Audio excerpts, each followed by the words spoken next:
I hope you all are doing well. So start करते हैं अपना नया चैप्टर जो कि चैप्टर नंबर 8 है, मार्केटिंग। एंड यस, ये भी आपका आफ्टर बिजनेस सर्विसेज जो अपना चैप्टर नंबर 4 था उसी की तरह इंपॉर्टेंट चैप्टर है। तो किसी भी हालत में आपको एग्जाम जाने से पहले जब भी आप रिवीजन करोगे या जब भी आप एग्जाम के लिए पढ़ाई करोगे तो इस चैप्टर को बाय मिस्टेकनली भी इस चैप्टर को छोड़ना मत, या इस चैप्टर को करना बिना करके जाना मत एग्जाम में, ठीक है। क्योंकि आफ्टर बिजनेस सर्विसेज ये जो चैप्टर है अच्छा खासा वेटेज रखता है आपके एग्जाम में। दैट इज वेटेज कितना है, 20 मार्क्स का। 20 मार्क्स का वेटेज है आपका इस चैप्टर का। तो प्लीज प्लीज प्लीज ये चैप्टर जो मैं आपको पढ़ाने वाली हूं वो जरूर अच्छी तरह से पढ़ना। और देखा जाए तो ये चैप्टर जो है वो बहुत इंटरेस्टिंग भी रहेगा। जो आजकल का हमारा मार्केट में सिनेरियो चल रहा है, सीन चल रहा है, उसी के ऊपर सारी चीजें बेस है इस चैप्टर में। तो ऐसा कुछ आउटडेटेड आप कुछ नहीं पढ़ रहे हो। लाइक अगर मैं आपको बोलूं चैप्टर नंबर 1 या जो थोड़ा सा ऐसा बोरिंग टाइप होता है ना, वैसा कुछ नहीं है इस चैप्टर में। आजकल के रिलेटेड प्रैक्टिकल लाइफ जो है उससे सारी चीजें रिलेटेड है। तो मेरे को पता है कि आपको ये इंटरेस्टिंग लगने वाला है, और जिस तरह से मैं पढ़ाने वाली हूं उस तरह से तो आपको जरूर सब समझ में भी आएगा, सब इंटरेस्टिंग भी लगेगा, और सारे जो कंसेप्ट है वो क्रिस्टल क्लियर भी हो जाएंगे। तो लेट्स स्टार्ट। जो आप मार्केटिंग में एक्चुअली जो इंट्रोडक्टरी पार्ट दिया हुआ है, तो उन्होंने बोला हुआ है कि आज के लाइफ में, आज का सीन अगर आप देखते हो तो हमारे पूरे मार्केट में कट थ्रोट कंपटीशन है। यस, आप कोई भी प्रोडक्ट अगर लॉन्च करो तो उस प्रोडक्ट में ऑलरेडी बहुत सारे दूसरे कॉम्पिटिटर है। आपको देखना पड़ेगा वो कितनी सारी सर्विसेज दे रहे हैं।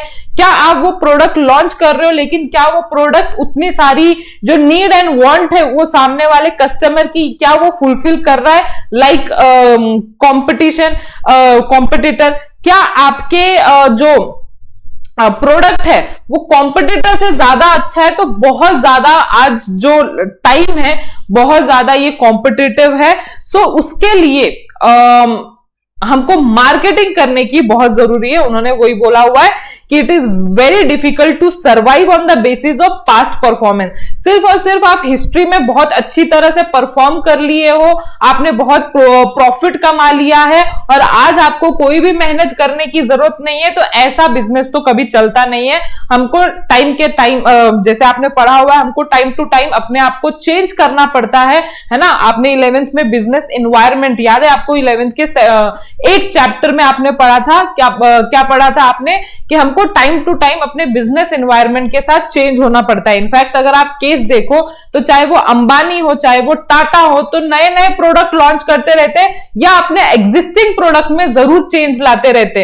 इट इज नॉट कि उनका पुराना वाला प्रोडक्ट चलेगा नहीं या कुछ भी होगा, बट अगर वो अपने प्रोडक्ट में चेंज नहीं लाएंगे तो ये जरूर हो सकता है कि वो जो रेस है उसमें जरूर पीछे हो जाएंगे। तो हमको प्रोडक्ट में चेंज लाना ही पड़ता है, innovatively and variety of product introduce करना पड़ता है मार्केट में, बिकॉज आज जो कस्टमर है उनके पास बहुत सारे चॉइसेस है। It is not only you, जो आप जिस प्रोडक्ट से मार्केट में आए हो उस प्रोडक्ट से बहुत ज्यादा जो कॉम्पिटिटर्स है उस प्रोडक्ट के साथ है। तो आपको देखना पड़ेगा कि आपका प्रोडक्ट जो है वो अपडेटेड है कि नहीं है, इनोवेटिव है कि नहीं है, वो सारी नीड कस्टमर की फुलफिल कर रहा है कि नहीं कर रहा है। It is very difficult for the company to retain customer loyalty. Now इसमें क्या है, जैसे कि आपको ना जब भी आप बिजनेस करोगे तो इट इज नॉट कि जब आपका सेल हो गया, जब बिजनेस से आपका प्रोडक्ट चला गया कस्टमर तक, उधर तक रिलेशन नहीं बनाना है, आपको उसके बाद भी रिलेशन बनाना है। कहने का मतलब आपने बहुत बार देखा होगा, जैसे आपकी वर्लपूल की फॉर एग्जांपल फ्रिज है आपका, है ना। तो अगर फॉर एग्जांपल वो फ्रिज खराब हो जाता है तो इट इज नॉट कि वर्लपूल कंपनी वालों का काम खत्म हो गया है। अगर रिपेयर जो मैकेनिक है उसको भेजने का जो काम रहेगा, जो जिम्मा रहेगा, अगर आप उन्हें कंप्लेन करते हैं तो वो जो जिम्मा है, वो जो रिस्पॉन्सिबिलिटी है, वो स्टिल कंपनी को लेनी पड़ेगी। हाँ, खर्चे जरूर आपको रिइंबर्स करने पड़ेंगे जो भी उस रिपेयरिंग में लगा है, बट क्या होता है कि वो कंपनी जो रहती है, उनके जो स्पेयर पार्ट रहते हैं उन कंपनीज के पास ही रहते हैं, तो आफ्टर सेल सर्विसेज आपको देनी पड़ेगी। कहने का मतलब है if you want to retain the customer loyalty, है ना, अगर आप कस्टमर की जो लॉयल्टी है वो जीतना चाहते हो, अगर आपको उनका जो बोलते हैं ना कि बार बार आपके पास ही वो कस्टमर आने चाहिए, तो आपको ये मार्केटिंग जो कंसेप्ट है वो बहुत अच्छी तरह से समझना पड़ेगा, अगर मैं कंक्लूजन से बोलूं तो। बहुत सारे ऐसे मीडियम है जिससे कि आप मार्केटिंग या बहुत सारे इंफॉर्मेशन कलेक्ट कर सकते हो कि आज के टाइम पे क्या लोगों को पसंद आ रहा है। जैसे कि for example there are many source, internet, television, newspaper which are available for collecting necessary information about the product and services. तो आजकल क्या होता है कि लोगों को क्या पसंद आ रहा है, क्या नहीं पसंद आ रहा है, क्या वो चेंज चाहते हैं एग्जिस्टिंग प्रोडक्ट में, तो ये सारी इंफॉर्मेशन पहले बहुत मुश्किलों से गुजर के कलेक्ट करना पड़ता था, बट अभी इतने सारे सोर्स है, डिजिटल सोर्स है, नॉन डिजिटल सोर्स है, कि आप कहीं से भी इंफॉर्मेशन कस्टमर के बारे में ले सकते हो। इनफैक्ट आजकल तो बहुत सारी कंपनीज भी कस्टमर की इंफॉर्मेशन देते हैं कि ये जो कस्टमर है कितने एज का है, जैसे कि फॉर एग्जांपल अगर आपने कभी नोटिस किया होगा तो जब भी आप गूगल या जब भी आप फेसबुक या इंस्टाग्राम या जब भी आप यूट्यूब चलाते हो, तो आपके जो सजेशन में वीडियो आते हैं वो आपके रिलेटेड रहते हैं, आपके एज ग्रुप के रिलेटेड रहते हैं। अगर वही आप अपने मम्मी पापा का फोन चेक करो तो उनके फोन में जो वीडियो सजेस्टेड रहेंगे, जो मूवी सजेस्टेड रहेंगे फॉर एग्जांपल, या जो प्रोडक्ट सजेस्टेड रहेंगे इन शॉर्ट, तो वो उनके एज ग्रुप के, जो उनके लाइकिंग के हिसाब से क्या होता है, सजेस्टेड होता है उस एप्लीकेशन में। तो बहुत मस्त फीचर है कि आज जैसे आप इंस्टाग्राम वगैरह कुछ भी चला रहे हो, तो जो भी आप स्क्रॉल कर रहे हो, जो भी आप देख रहे हो, इट इज उनको पता है कि ये चीज आपको कहीं ना कहीं चाहिए या ये चीज आपको ज्यादा पसंद आएगी, क्योंकि वो आप इंस्टाग्राम एप्लीकेशन यूज करते हो, तो कहीं ना कहीं आपका जो इंफॉर्मेशन है वो एप्लीकेशन वालों को जा रहा है। तो यही इंफॉर्मेशन हर एक कंपनीज के पास होना बहुत जरूरी है, क्योंकि कस्टमर को उसी हिसाब से उनकी नीड पता लगानी है और उसी हिसाब से उनको वो प्रोडक्ट जो है वो प्रेजेंट करना है। So it make very difficult for business to retain and expand the brand in the mind of customer.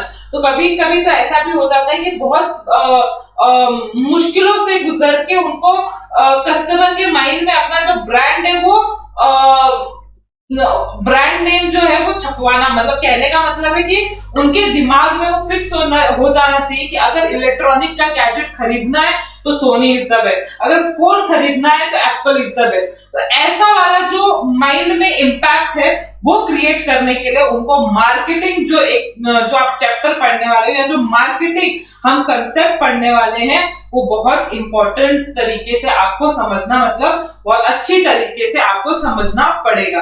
तो marketing is a part and parcel of modern life. क्यों बोला हुआ है? क्योंकि मार्केटिंग ना कभी भी आप कंफ्यूज मत करना एडवर्टीजमेंट की तरह। बहुत लोग ऐसा समझते हैं कि मार्केटिंग एंड एडवर्टीजमेंट सेम होता है, बट मार्केटिंग कभी भी एडवर्टीजमेंट नहीं होता। एडवर्टीजमेंट मतलब क्या होता है? अगर फॉर एग्जांपल मुझे ये फोन बेचना है ना, ये वीवो का फोन है, अगर मुझे ये बेचना है तो एडवर्टीजमेंट मतलब क्या? एडवर्टीजमेंट मतलब मुझे जो भी इसकी खासियत पता है, as a marketer, as a मैंने इसका जो प्रोडक्ट लॉन्च किया है, अगर उसके एंगल से देखूं तो मेरे को पता है कि इसमें खासियत क्या है, इसके मतलब कि आप बोल सकते हैं इसमें बुराइयां क्या है। ये भी यस, एडवर्टीजमेंट में एवरीथिंग बोलना चाहिए। हाँ, आजकल ऐसा हो रहा है कि एडवर्टीजमेंट में सिर्फ खासियत ही खासियत बढ़ा चढ़ा के बोली जा रही है, कोई भी नहीं बोलेगा। इनफैक्ट अभी मैंने कुछ वीडियोस देखे थे कल परसों कि कभी भी ब्रेड नहीं खाना चाहिए। जैसे कि हम आजकल नहीं क्या व्हीट ब्रेड बहुत फेमस हो रहा है। व्हीट ब्रेड क्यों फेमस हो रहा है कि अरे हम वो व्हाइट ब्रेड खाएंगे ना तो उसमें तो मैदा रहता है, उसमें बहुत हार्मफुल वेट गेन होता है, या वो खाना अच्छा नहीं है, वो हेल्दी नहीं रहता। बट यू नो, जो व्हीट ब्रेड भी रहता है वो भी हेल्दी नहीं रहता, बट अगर आप उसका एडवर्टीजमेंट देखोगे तो वो उतनी सफाई से एडवर्टीजमेंट करते हैं कि ऐसा पता भी नहीं चलता है कि वो एक्चुअली मैदा ही है। उसमें जो प्रोपोर्शन रहता है व्हीट का वो बहुत कम होता है, मतलब एज गुड एज आप व्हीट मतलब जो मैदा है वही ब्रेड खा रहे हो। और इनफैक्ट तो ये भी मुझे पता चला कि जो व्हीट ब्रेड होता है ना, जो उसका ब्राउन कलर है ना, ब्राउनिश कलर होता है, तो मतलब एक कलर मिक्स करते हैं जिसके वजह से उसका कलर जो है डार्क आता है, जो लोगों को क्या लगता है कि वो तो व्हीट का बना हुआ है इसलिए इसका कलर डार्क है, बट ऐसा बिल्कुल भी नहीं है। वो उसमें कलर मिलाते हैं जिसके वजह से उसका कलर जो है डार्क हो जाता है। लोगों के दिमाग में ऐसा हेल्दी वाला न्यूट्रिशन वाला इम्पैक्ट होता है। एंड बहुत सारे ऐसे ब्रेकफास्ट में हम चीजें खाते हैं जो एडवर्टीजमेंट में तो इतनी अच्छी तरीके से हेल्थीएस्ट, ये पिलाओ, ये खाओ, आप अपने बच्चों को ये खिलाओ, आप खुद ये खाओ जिससे कि आप सबसे, बट ऐसा कुछ नहीं है। इनफैक्ट नेचुरल चीजें, हमको फ्रूट्स खाना चाहिए, हमको दाल रोटी खानी चाहिए। ये जो जंक फूड है, ये मतलब जंक फूड इनफैक्ट नहीं, जो पैक्ड फूड है वो भी बहुत ज्यादा अपने बॉडी के लिए इम्पैक्टफुल होता है नेगेटिव तरीके से।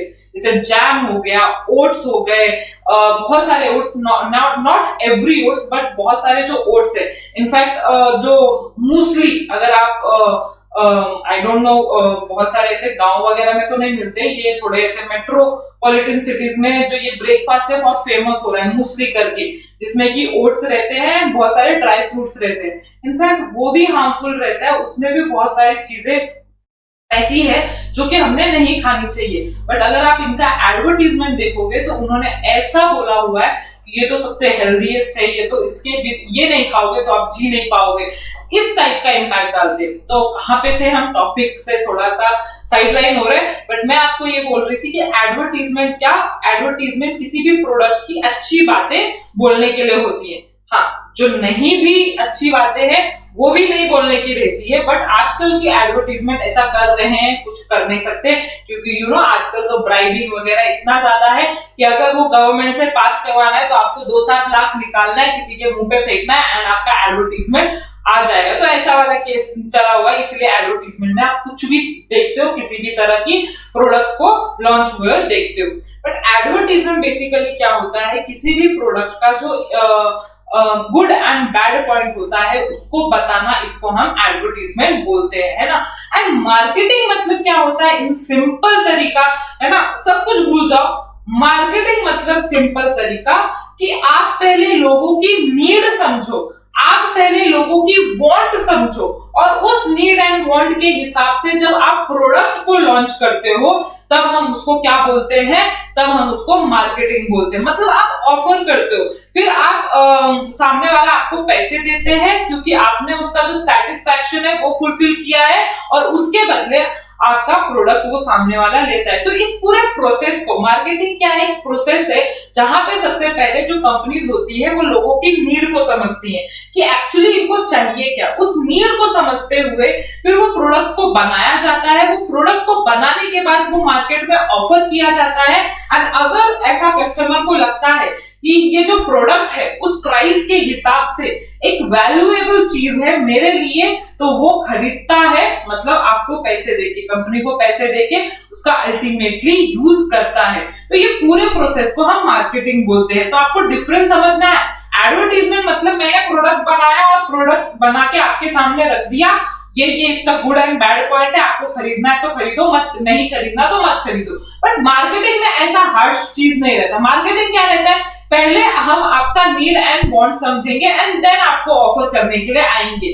तो अगर आप एडवर्टीजमेंट के सिर्फ साथ आओगे तो आपका प्रोडक्ट आई थिंक सो चलना बहुत मुश्किल होगा, है ना, जब तक आप एक्सपीरियंस पर्सन नहीं हो। लेकिन अगर आप मार्केटिंग के साथ आओगे तो 99% केस में आपका प्रोडक्ट जरूर चलेगा, क्योंकि already you have collected information about the customers, about the market, and then you have launched the whatever product you want to offer, है ना। तो जैसे आप कार देखते हो, आजकल इलेक्ट्रॉनिक कार क्यों इतने फेमस हो रहे हैं, बिकॉज कंपनीज जो है उनको पता है कि फ्यूचर में लोग जो है क्या डिमांड करने वाले हैं, इलेक्ट्रॉनिक व्हीकल डिमांड करने वाले हैं, क्योंकि जो पेट्रोल है कहीं ना कहीं जो ये सारी चीजें हैं ये बहुत महंगी हो जाने वाली है, या तो कुछ चीजें जो ये ऐसे जो सोर्सेज है वो इनफैक्ट एक्सटिंक्ट भी होने वाली है, खत्म भी हो जाने वाली है। तो उस चीज को कैप्चर करने के लिए अब लोग किस पे शिफ्ट होंगे, इलेक्ट्रॉनिक व्हीकल पे शिफ्ट होंगे।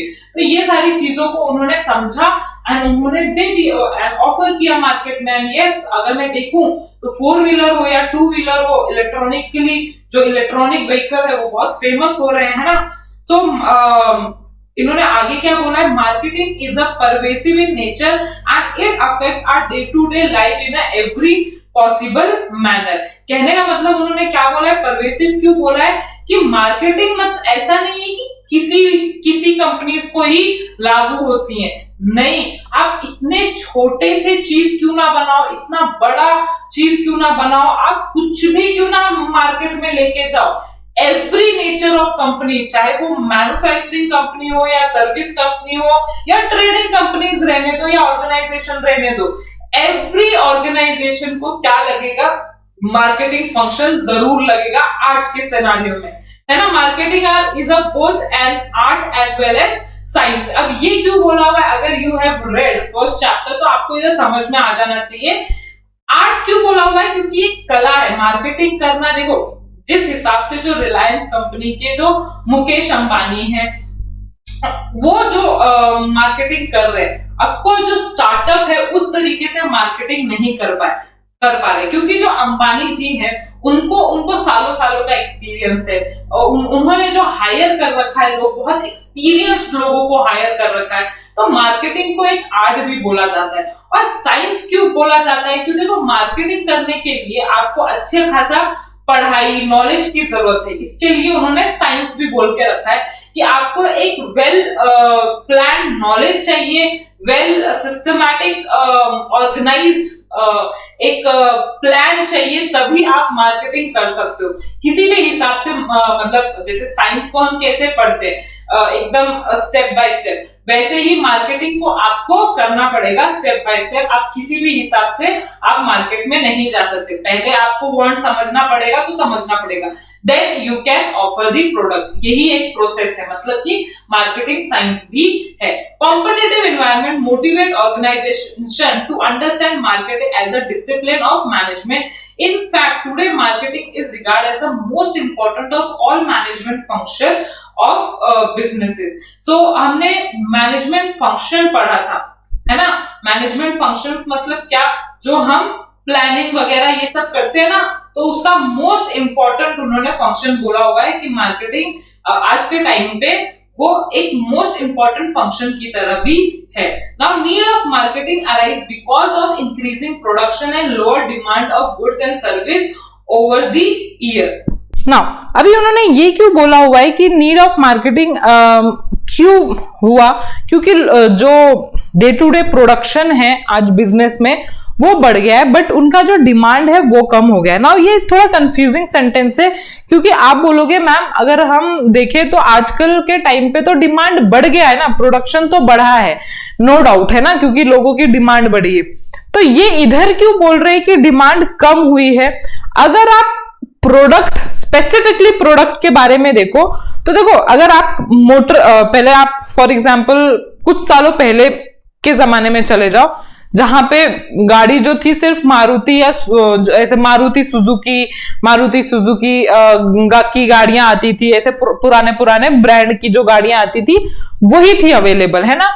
तो अगर उस टाइम पे देखो तो प्रोडक्शन भी कम था, है ना, क्योंकि टेक्नोलॉजी नहीं था इतना ज्यादा, मैनुअल बेसिस पे काम करना पड़ता था, हैंड मतलब लेबर्स के साथ काम करना पड़ता था, ज्यादा टेक्नोलॉजी नहीं थी, तो प्रोडक्शन कम था एंड लोगों की डिमांड भी कम थी क्योंकि उनके हाथ में पैसा नहीं था। लेकिन आज के टाइम पे अब प्रोडक्शन तो बढ़ गया, नो डाउट प्रोडक्शन बढ़ गया है। तो आप बोलोगे मैम डिमांड भी तो बढ़ा है, डिमांड क्यों नहीं बढ़ रहा है, ये क्यों बोल रहे हैं विद लोअर डिमांड है आज के टाइम पे। अगर आप वही देखो, पहले सिर्फ मारुति सुजुकी कार बनाते थे, है ना, तो लोग उसको डिमांड करने के लिए बहुत ज्यादा लोग थे, है ना, डिमांड करने के लिए बहुत ज्यादा लोग उधर अवेलेबल थे। आजकल क्या हो गया है कि आजकल बहुत ज्यादा मोटर व्हीकल जो है ब्रांड, उसमें बहुत ज्यादा चॉइसेस आ गए, जैसे टाटा भी है, मारुति सुजुकी एंड महिंद्रा, क्या कौन सी कंपनी नहीं है, मैं कितनी कंपनी का नाम लूं ऐसा हो जाएगा मेरे पास। सो उसके वजह से हर एक प्रोडक्ट की जो डिमांड है, हर एक ब्रांड की जो डिमांड है वो कम हो गई है। प्रोडक्शन तो बढ़ा है लेकिन डिमांड जो है वो कम हो गई है। अब डिमांड बढ़ाने के लिए अगर प्रोडक्शन बढ़ा रहे हो आप और डिमांड बढ़ाना है आपको, तो आपको क्या लगेगा, मार्केटिंग लगेगा। So every organization want to increase market share by presenting themselves different than the competitor. और ये पॉसिबल तभी है, पॉसिबल कब है, अगर आप ये दिखाने में कामयाब हो गए कि आपका जो प्रोडक्ट है समथिंग अलग है दूसरों के प्रोडक्ट से, है ना।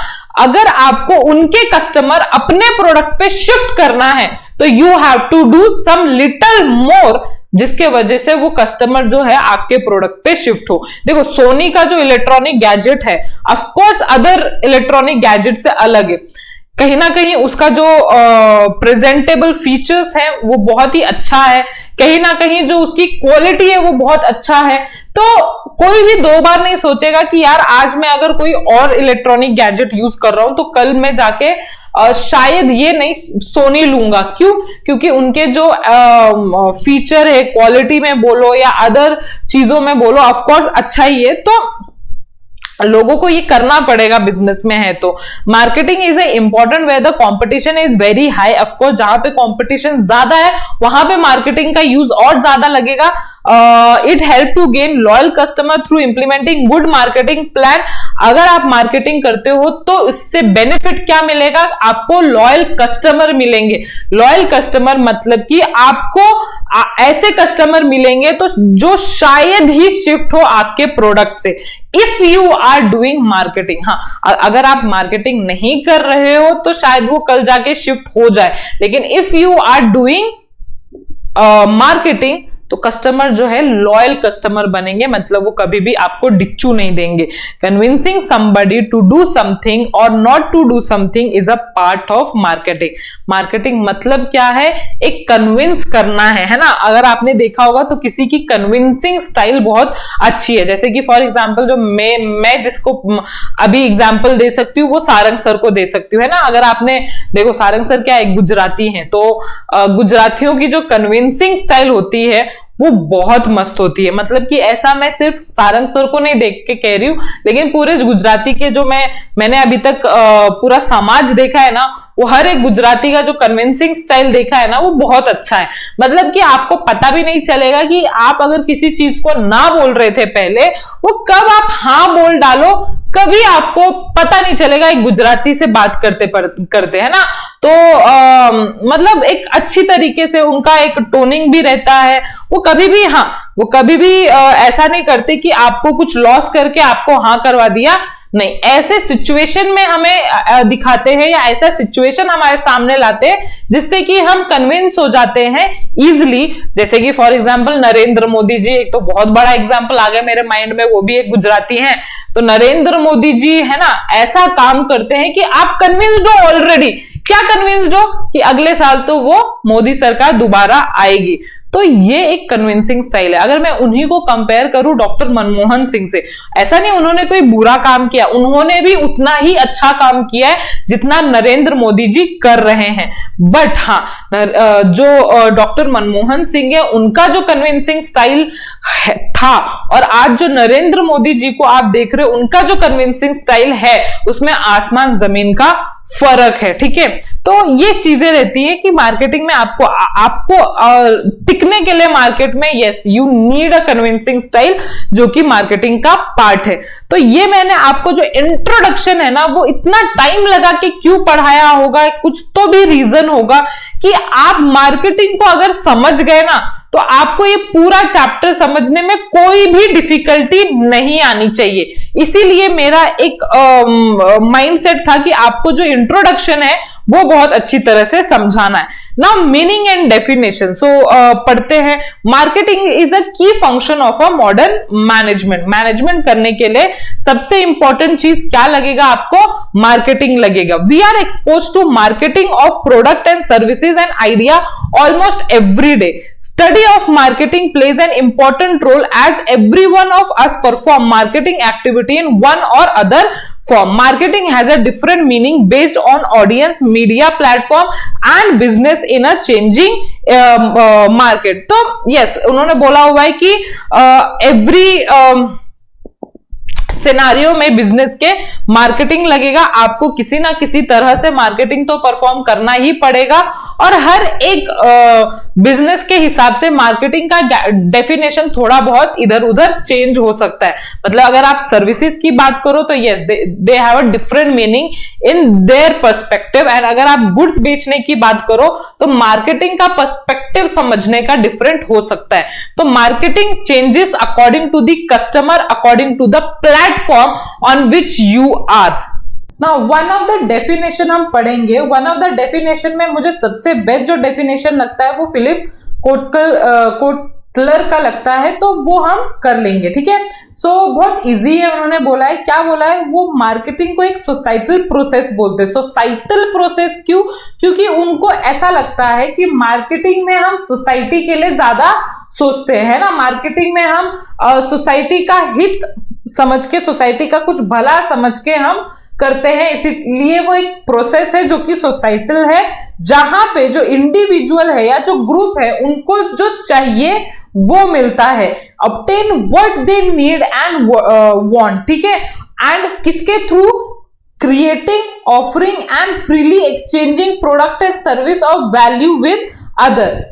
क्या क्या है? सबसे पहले उन्होंने क्या बोला है कि सोसाइटल प्रोसेस है जहां पे individual and group of individual जो उनको चाहिए वो उनको उधर मिलता है, लेकिन उसके लिए क्या करना पड़ता है मार्केटिंग प्रोसेस में? सबसे पहले प्रोडक्ट को क्रिएट करना पड़ेगा, फिर प्रोडक्ट को ऑफर करना पड़ेगा and then freely exchange of product and service करना पड़ेगा with value with each other. Freely exchange of product क्या होता है? फ्रीली क्यों? क्योंकि कोई भी जोर जबरदस्ती नहीं होना चाहिए इधर। आप अगर चाहते हो इस प्रोडक्ट को खरीदना तो ही मैं इस प्रोडक्ट को खरीदूंगी एंड उसके से मैं वैल्यू लूंगी। वैल्यू मेरा क्या होगा? अगर मैं प्रोडक्ट को खरीद रही हूं तो मेरे लिए value is the product, and अगर आप मुझे वो बेच रहे हो तो आपके लिए वैल्यू क्या है? आपको जो मैं मनी ट्रांसफर करने वाली हूं आफ्टर बाइंग दैट प्रोडक्ट, वो आपके लिए वैल्यू होगा। तो इसमें दोनों का फायदा है कि नहीं? क्योंकि आपने क्रिएट करके, ऑफर करके एंड फ्रीली एक्सचेंज जब हुआ, मेरा भी मन बोला और आपका भी मन बेचने का हुआ, तो हम दोनों ने एक दूसरे के साथ एक वैल्यू एक्सचेंज किया, जो कि मेरे लिए प्रोडक्ट है वैल्यू और आपके लिए मनी है। तो बहुत अच्छा डेफिनेशन है, यही डेफिनेशन आप एग्जाम के लिए लर्न करके जा सकते हो। नाउ जो हम नेक्स्ट पढ़ने वाले हैं वो कंसेप्ट ऑफ मार्केट है। कंसेप्ट ऑफ मार्केट मतलब कितने टाइप का हम मार्केट होते हैं। इनफैक्ट मार्केट तो एक ही टाइप का होता है, लेकिन कितने एंगल से हम मार्केट को समझ सकते हैं। So there are how many definition, मतलब how many meaning to a market? There are 6 meaning. अलग अलग तौर तरीकों से मार्केट का मतलब समझाया हुआ है। तो सबसे पहले उसका ऊपर वाला जो इंट्रोडक्टरी पार्ट है वो पढ़ते हैं। सो नाउ हम कंसेप्ट ऑफ मार्केट पढ़ेंगे। कंसेप्ट ऑफ मार्केट मतलब इसमें क्या आने वाला है, डिफरेंट तरीके से मार्केट का मतलब क्या है। मार्केटिंग मतलब तो हमने समझ लिया, लेकिन मार्केटिंग में जो सबसे इंपॉर्टेंट वर्ड हाईलाइट होके आ रहा है इधर है मार्केट वर्ड। तो सबसे पहले यही डिस्कस करना इंपॉर्टेंट रहेगा इस टेक्स्ट बुक के लिए कि what do you mean by या what do you understand by market. Now in your text book market मतलब सिर्फ एक मीनिंग नहीं दे रखा है। In your text book market मतलब छह एंगल से, मतलब 6 तरीकों से आपको मार्केट समझा रखा है। मतलब हर वक्त जब भी एरा चेंज हुआ, जब भी लोग चेंज हुए, जब भी बिजनेस चेंज हुआ, तो हर एक के लिए मार्केट मतलब जो है वो अलग अलग कंसेप्ट निकल के आया। तो वही चीज उन्होंने डिस्कस की हुई है कि मार्केट मतलब पहले तो सबसे पहले लैटिन लैंग्वेज में जो मार्केट मतलब है उसका मतलब है मेरेकुटेस, which means to trade merchandise, a place where the business is transacted, है ना। लैटिन वर्ड में मेर्केटस करके एक मतलब वर्ड था जिसका मतलब क्या है, ट्रेड करना, बिजनेस करना गुड्स में, उसी को हम मार्केट बोलते थे लैटिन लैंग्वेज में। तो इन सिंपल लैंग्वेज जहां पे दो लोग कौन होंगे, 2 पार्टीज कौन होंगे, एक सेलर और एक बायर, जहां पे ये 2 लोग मिलके आके बाइंग एंड सेलिंग करते हैं, हम उनको मार्केट, उस जगह को हम मार्केट बोलते हैं। सो ये तो इंपॉर्टेंट है कि मार्केटिंग करने या मार्केट करने के लिए, मार्केट मार्केट ये वर्ड आने के लिए उधर कौन से दो लोग इंपॉर्टेंट है टू फॉर्म मार्केट, एक बायर और एक seller. The transaction of buying and selling take place with the exchange of money. और बाइंग और सेलिंग तो कभी भी विदाउट मनी नहीं हो सकता, बिकॉज अभी मैंने आपको क्या पढ़ाया, अभी मैंने आपको पढ़ाया कि इधर वैल्यू एक्सचेंज होना जरूर है। मार्केट में जो बायर है उसने क्या वैल्यू लेना चाहिए फ्रॉम सेलर, गुड्स लेना चाहिए, और क्या एक्सचेंज करना चाहिए इन हैंड सेलर को विद सम मनी, जितना सेलर डिमांड कर रहा है ना, तभी आप दोनों सेटिस्फाई होगा और मार्केटिंग का जो मेन पर्पस है वो फुलफिल होता है। नाउ अब डिफरेंट एंगल के थ्रू हम मार्केट को समझते हैं, तो सबसे पहला जो एंगल निकल के आता है वो है प्लेस मार्केट। तो अंडरस्टैंड, पहले के जमाने में जो प्लेस कंसेप्ट ऑफ मार्केट है वो बहुत इंपॉर्टेंट रोल प्ले करता था, क्योंकि मार्केट हर जगह नहीं रहता था। अभी कैसा है, अगर आप स्टॉक मार्केट देखो तो स्टॉक मार्केट ऐसा नहीं है कि सिर्फ मुंबई के दलाल स्ट्रीट पे ही मुझे जाना पड़ेगा to buy some stock of some company, ऐसा बिल्कुल भी नहीं है। अगर मैं किसी आइसलैंड में भी हूं, अगर मैं किसी फॉरेन कंट्री में भी हूं, and if I want to buy India stocks, तो मैं वो कर सकती हूं कहीं दूर बैठे बैठे। सिर्फ मुझे यूजर आईडी एंड पासवर्ड की जरूरत पड़ेगी और मुझे किसी इंडियन ब्रोकर की जरूरत पड़ेगी to buy that much of share of Indian company. तो पहले के जमाने में ये सारी चीजें पॉसिबल नहीं हो पाता था, इसीलिए प्लेस कंसेप्ट ऑफ मार्केट ज्यादा इंपॉर्टेंट रहता था। क्योंकि प्लेस कंसेप्ट ऑफ मार्केट क्या बोलता है कि जहां पे आप बाइंग एंड सेलिंग करते हो, जहां पे बायर एंड सेलर आके अब एक्सचेंज करते हैं मनी या मनी वर्थ की चीजें, उसको हम क्या बोलते हैं, मार्केट बोलते हैं। तो मनी एंड मनी वर्थ क्यों वर्ड यूज किया हुआ है, तो आपने देखा होगा पहले क्या होता था, बार्टर सिस्टम भी होता था। तो ऐसा जरूरी नहीं है कि जो एक्सचेंज होना चाहिए सिर्फ और सिर्फ मनी, मतलब प्रोडक्ट के बदले मनी ही हो सकता है। ऐसा पहले के जमाने में बार्टर सिस्टम जैसे चलता था कि अगर आपके पास राइस है एंड सामने के पास व्हीट है, तो आप अकॉर्डिंगली उस अमाउंट में व्हीट एंड राइस एक्सचेंज कर लेते थे जो आपको चाहिए रहता था।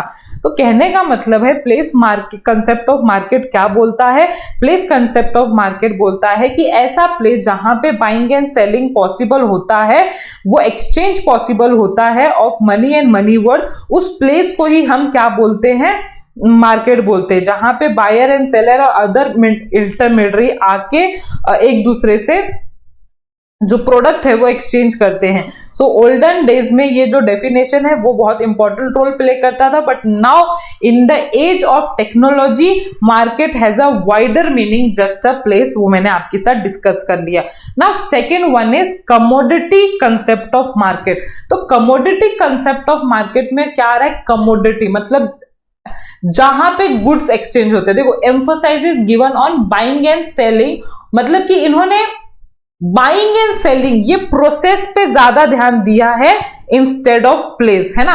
वो प्लेस कंसेप्ट ऑफ मार्केट क्या बोलता था, जहां पे बाइंग एंड सेलिंग करोगे उधर हम मार्केट बोलेंगे, लेकिन उन्होंने ऐसा नहीं बोला। इधर क्या बोला हुआ है, उन्होंने सिंपली इधर बोला हुआ है कि ये ट्रांजैक्शन इंपॉर्टेंट है।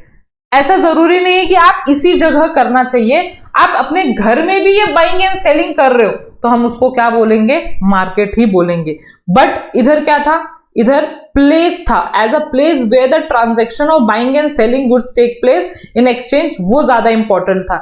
इधर क्या है, ये जो ट्रांजैक्शन है, the commodity concept emphasize given on buying and selling of good. In this concept the process of buying and selling of goods और services is important and not a place of exchange, क्योंकि पहले के जमाने में आपको specific place ही लगता था for buying and selling, but आज मार्केट कहलाने के लिए किसी जगह को प्लेस की इंपॉर्टेंस कम दी गई है, इधर प्रोसेस की इंपॉर्टेंस ज्यादा दी गई है। So in this process the buyer and seller as well as commodity exchange among them plays an important role in this process। क्या इंपॉर्टेंट है, बायर एंड सेलर इंपॉर्टेंट है, एंड ऑफ कोर्स क्योंकि buyer and seller के बगैर क्या नहीं होने वाला, बाइंग एंड सेलिंग नहीं होने वाला। तो कहने का मतलब मैं इजी बोलूं कि अगर आप घर में भी बैठे बाइंग एंड सेलिंग कर रहे हो तो आपके जगह को मार्केट बोला जाएगा, क्योंकि वो बाइंग एंड सेलिंग पॉसिबल हो पा रहा है ना,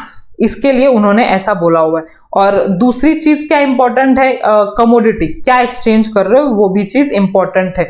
सो समझ में आया, प्लेस एंड कमोडिटी किस किस चीज पे एम्फोसाइज कर रहा है। Place, concept of market, place जहां पे आप बाइंग एंड सेलिंग कर रहे हो उसको हम मार्केट बोलेंगे। और कमोडिटी मतलब द प्रोसेस जहां पे मतलब जहां पे ये बाइंग एंड सेलिंग हो पा रहा है, मतलब एम्फोसाइज किस पे है, बाइंग एंड सेलिंग के प्रोसेस पे है, प्लेस के ऊपर नहीं है।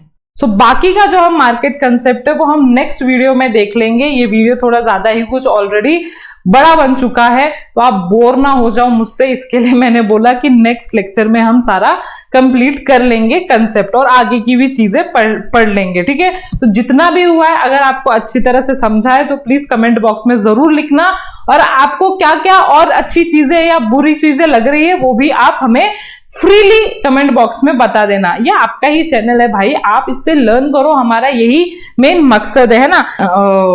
वीडियो अगर अच्छा लगा हो तो जरूर लाइक एंड सब्सक्राइब करना। सो अभी के लिए इतना ही, मिलते हैं नेक्स्ट लेक्चर में, बाय बाय।